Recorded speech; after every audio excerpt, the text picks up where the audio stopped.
Pagkatapos makita ang maliit na espiritu ay excited na tumakbo si Minato para sabihin ito sa kanyang lolo. Nang ipakita ni Minato ang natanggap niyang regalo ay naisip ng kanyang lolo na nagpapasalamat si Warashi dahil sa kabaitan niya. Nagulat si Minato na kilala pala ito ng kanyang lolo at nalaman niyang si Warashi ay isang yokai na matagal nang naninirahan sa kanilang bahay sa loob ng maraming siglo. Simula noon ay nakikipaglaro na siya kay Warashi na parang isa lamang itong normal na batang kapitbahay. Laking gulat ni Minato nang matuklasan niyang kaya rin palang makita ng kanyang lolo si Warashi. Bukod pa rito ay nakakakita pa ang matanda ng mga yokai na hindi man lang kayang makita ng makapangyarihang mga mata ni Minato. Habang lumilipas ang mga araw ay may isa pang yokai na nakilala si Minato sa loob ng bahay na ang pangalan ay G. Sa umpisa ay hindi ito kasing bait ni Warashi at madalas nitong inisin si Minato sa pamamagitan ng pagnanakaw ng kanyang sombrero. Paulit-ulit na hinihingi ng kawawang bata ang kanyang sombrero pabalik pero natutuwa lang ang malaking unggoy na makita siyang nahihirapan. Dahil doon ay nagsumbong si Minato sa kanyang lolo at sinabi naman nito na humanap siya ng paraan para maging kaibigan si G. Kinabukasan ay bumili si Minato ng matamis na alam niyang paborito ni G. Kahit ninakaw ulit ni G ang kanyang sombrero at nang iaalok ni Minato ang matamis ay nagdalawang isip ito. Sinubukan ng espiritu na kunin ang matamis ng walang kapalit, pero tumanggi si Minato na ibigay iyon hanggat hindi niya nababawi ang kanyang sombrero at sa huli, pumayag si G sa palitan at matapos noon ay naging magkaibigan din silang dalawa. Makalipas ang ilang taon ay namatay ang lolo ni Minato at sa panahong iyon, nag-aaral na siya sa elementarya kasama ang mabuti niyang kaibigang si Renmara at sa isang mainit na araw ng tag-init, pauwi sina Minato at Renmara nang magreklamo si Renmara tungkol sa sobrang init ng panahon. Pinalakas naman ni Minato ang loob nito at sinabing magpatuloy lang sila sa paglalakad dahil maaari silang kumain ng masarap na halo-halo para magpalamig. Pumayag si Renmara sa kanyang suhestyon pero kahit nakakain na sila ng halo-halo ay pakiramdam pa rin niya ay hindi sapat ang lamig nito. Biglang dumilim ang kalangitan at agad itong napansin ni Minato. Nararamdaman niyang may malaking yokai sa malapit na mukhang hindi mabait. Nang makita niya ang napakalaking halimaw ay naalala niya ang bilin ng kanyang lolo na tumakas agad sa mga mapanganib na yokai bago pa siya mapansin ng mga ito. Agad na sinabi ni Minato kay Renmara na tumakbo pa uwi pero matigas itong tumangging tumayo. Sa sandaling iyon ay napansin ng higanteng yokai ang dalawang bata at naghanda si Minato sa pinakamasamang maaaring mangyari. Biglang may isang kakaibang lalaki na lumitaw malapit sa kanila at nang muling imulat ni Minato ang kanyang mga mata, wala na ang yokai at mahinahon na sinabi ng misteryosong lalaki na umuwi na sila para magpalamig. Pagkatapos noon ay tinanong sila ng lalaki kung may hot spring ba sa kanilang bayan. Nagtaka si Minato kung may reservation na ba ito pero itinanggi iyon ng lalaki. Pagkarinig doon ay sinabi ni Renmara na halos imposibleng makahanap ng bakanteng matuluyan dahil sikat na tourist destination ang kanilang bayan buong taon. Nag-isip sandali ang lalaki bago sinabi kay Minato na makikipag-usap siya para makakuha ng kwarto sa inn ng kanilang pamilya. Nagtaka si Minato kung paano nito nalaman ang tungkol sa kanilang inn, pero tumanggi itong sumagot at nagpatuloy lang sa paglalakad. Pagdating nila sa inn ay bigla na lang naging bakante ang isa sa mga kwarto ng mga bisita kaya nagkaroon ng matutuluyan ang lalaki. Habang nananatili ito sa inn at napansin ni Minato na parang hindi mapakali ang mga yokai sa paligid nila at sa oras na iyon, hindi niya maintindihan kung ano ang nangyayari kaya ipinagpatuloy niya lang ang kanyang normal na buhay. Samantala ay palihim siyang pinagmamasdan ng misteryosong lalaki habang ginagawa niya ang mga simpleng gawain tulad ng kanyang mga school assignment. Mula sa wala ay pinuri nito si Minato dahil sa maganda niyang sulat kamay. Sinabi ng lalaki na napakadaling basahin ang kanyang sulat at para rito ang ibig sabihin noon ay may malinis siyang puso. Nagpasalamat naman ang ating bida sa papuri at sinunod pa ang payo nito sa paggawa ng nameplate ng kanilang pamilya. Noong panahong iyon ay hindi pa napagtanto ni Minato pero ngayon naiintindihan na niya na nakikita pala ng kakaibang lalaking iyon ang kanyang exorcism powers. Sinabi ni Yamagami na malamang ay isa talagang tunay na exorcist ang misteryosong lalaking iyon at ipinaliwanag niya na kahit nagsasagawa rin ng exorcism ang grupo ni Harima, limitado pa rin ang kanilang kapangyarihan dahil mga ordinaryong tao lamang sila. Samantala ang mga tunay na exorcist tulad ng lalaking iyon ay mga tunay na eksperto sa kakayahang iyon, kaya natural na iniiwasan sila ng karamihan sa mga yokai dahil sa takot at pagkatapos noon, tinanong ni Yamagami si Minato kung kumusta na ang progreso niya sa silang powers. Ipinaliwanag ni Minato na patuloy pa rin siyang nagsasanay, kaya't sinabi ni Yamagami na baka may nakatago na clue sa kanyang mga alaala na makakatulong sa kanya para mas ma-master ang kapangyarihang iyon. Naalala ni Minato ang mga salita ng exorcist tungkol sa pagiging malinis ng kanyang puso. Dahil doon ay naisip niyang isipin na parang isinisil niya ang sarili niyang malinis na puso at emosyon sa loob ng mga talisman na ginagawa niya. Nang subukan ni Minato na esil ang kanyang powers gamit ang bagong paraan na iyon, biglang nagliwanag ang talisman ng matindi at purong liwanag. Binanggit ni Yamagami na tuluyan ng naiselyo ni Minato ang kanyang powers sa loob ng talisman, dahilan para mabigla at matuwa ito at samantala sa isang liblib at abandonadong lugar, nakikipaglaban ang dalawang kapatid na babae ni Harima laban sa napakaraming masasamang espiritu. Ang nakatatandang kapatid na si Sabaki ay nakita sina Harima at Katsuragi na papalapit sa kanila, nakahinga ng maluwag ang mga babae nang dumating ang tulong dahil halos ubos na ang kanilang powers, agad nilang hiniling kay Harima na bigyan sila ng mas maraming talisman at pumayag naman ito.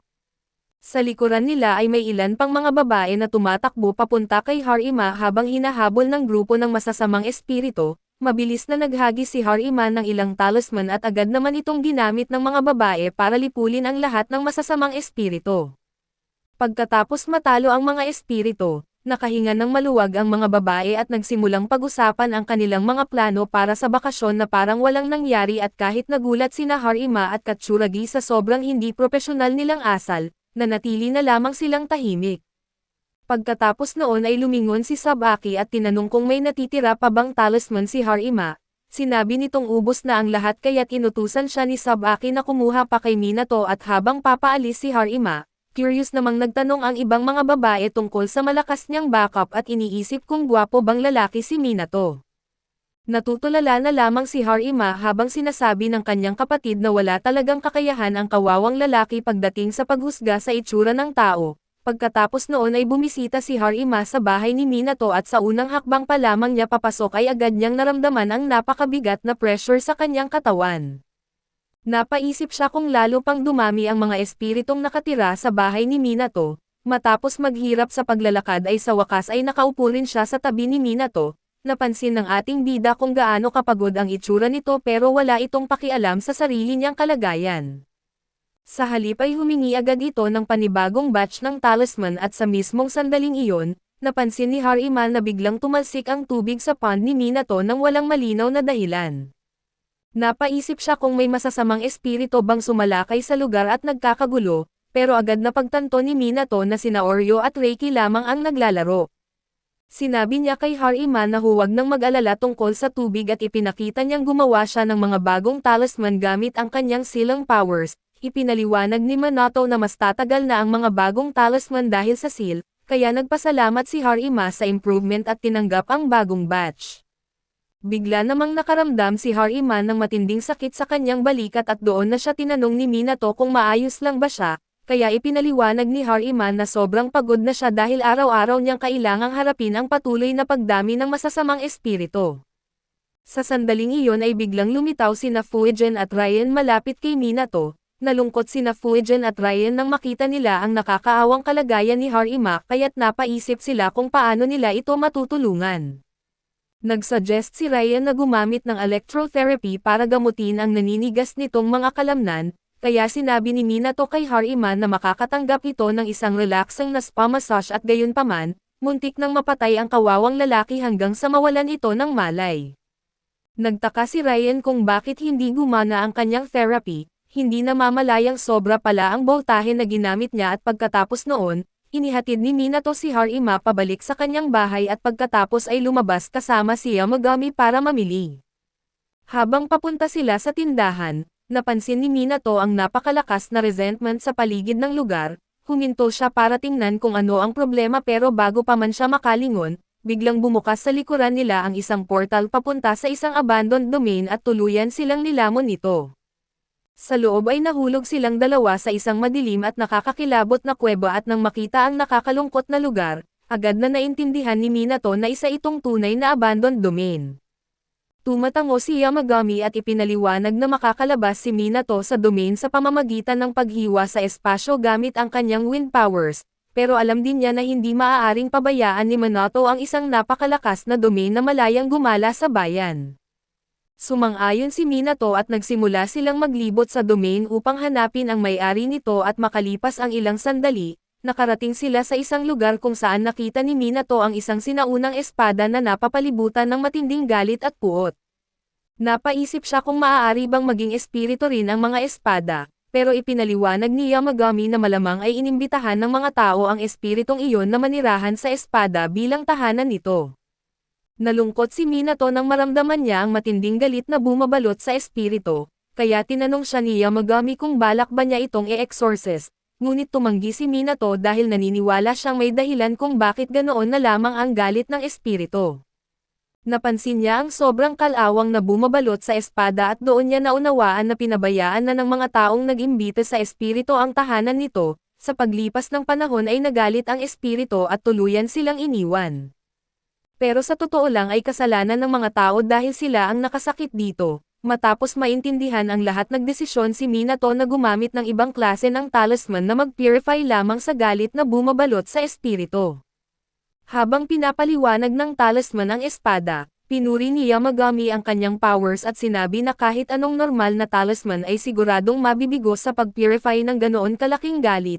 Matapos alisin ni Minato ang panlabas na layer ng puot na bumabalot sa espada at kumilos si Yamagami at tuluyang nilinis ang espiritong nasa loob nito. Pagkatapos noon ay biglang naglaho ang espada pero pinakalma ni Yamagami si Minato at sinabing ligtas naman ang espiritu, pagkatapos ay nagsimulang gumuho ang buong domain sa paligid nila dahil nawalan na ng powers ang may-ari nito. Ipinapaalala ni Yamagami kay Minato na gamitin ang kanyang wind powers, kaya agad siyang naghanda upang makalabas sa domain at samantala sa labas ng domain ay patuloy na nakikipaglaban si Katsuragi laban sa masasamang espiritu sa ibang lugar. Habang padami ang mga espiritu, napatanong siya kung bakit hindi lumalabas si Ikilo para tumulong at sa kabilang banda, wala nang magawa si Ikilo nang mapalibutan siya ng napakaraming masasamang espiritu. Sumigaw siya para humingi ng tulong kay Jor, kaya ginamit nito ang kanyang mga talisman upang iligtas ang kanyang buhay at kahit napakalaking pabor na ang ginawa nito para sa kanya, hindi pa rin nagawang magpasalamat ni Ikilo dahil sa sobrang pride nito. Muntik na sana niyang tawaging cute ang babae, pero agad siyang nagbago ng tono at mayabang na sinabi na dapat ay mas binilisan pa nito ang trabaho niya at nina si Jikawa sa sobrang pagiging ingrato nito, kaya pinatugtog niya sa kanyang cellphone ang tunog ng isang wind chime dahilan para bumalik ang trauma ni Ikilo. Sa labas ng haunted establishment, hirap na hirap ang grupo ni Harima na harapin ang napakaraming masasamang espiritong nakapaligid sa kanila at dahil naubos na ang lahat ng talisman ni Minato, wala na silang magawa kundi umasa na makarating si Harima sa tamang oras dala ang panibagong batch. Sa kabutihang palad, eksaktong dumating si Harima sa tamang sandali at nailigtas silang lahat at agad na tumakbo ang mga babae papunta kay Harima habang ipinapakita nito ang bagong batch ng mga talisman. Ipinaliwanag niya na mas malakas pa ang bagong set na ito kaysa sa dati, kaya humanga ang mga babae sa kakayahan ni Minato at sa likuran nila, lumabas sina Minato at Yamagami mula sa portal ng abandoned domain. Lumabas si Minato habang may hawak na talisman at ang nakakasilaw nitong liwanag ay halos nakapagpagulat kina Harima at sa mga babae. Inakala nilang isa siyang uri ng magical savior kaya nagpasalamat sila kay Minato sa pagdating nito. Samantala, napaisip ang ating bida kung bakit napapalibutan si Harima ng napakaraming magagandang babae at iniisip naman ni Yamagami na baka mga kapatid lamang ito ni Harima. Pero nagtaka si Minato kung bakit mukhang hindi komportable ang lahat. Ipinaliwanag ni Yamagami na iyon ay dahil tinatamaan sila ng nakakasilaw niyang mga talisman sa mukha at dahil doon, agad na tumigil si Minato at pagkatapos noon ay nagsimula na siyang umalis sa lugar pero sa mismong sandaling iyon, lumabas naman sina Katsuragi at Jorikawa mula sa gusali. Nang mapatingin si Minato kay Katsuragi, naalala niya na ang misteryosong lalaking nakita niya noong bata pa siya ay gumagamit din ng kaparehong sombrero at gayunpaman, iniisip niyang imposibleng may koneksyon si Katsuragi sa lalaking iyon kaya umalis na lamang siya kasama si Yamagami. Sa sandaling iyon, Bahagyang umihip ang hangin kaya inayos ni Katsuragi ang kanyang sombrero at nagkomento si Jorikawa na mukhang gustong-gusto talaga nito ang sombrero, kaya ipinaliwanag ni Katsuragi na regalo iyon mula sa kanyang ama.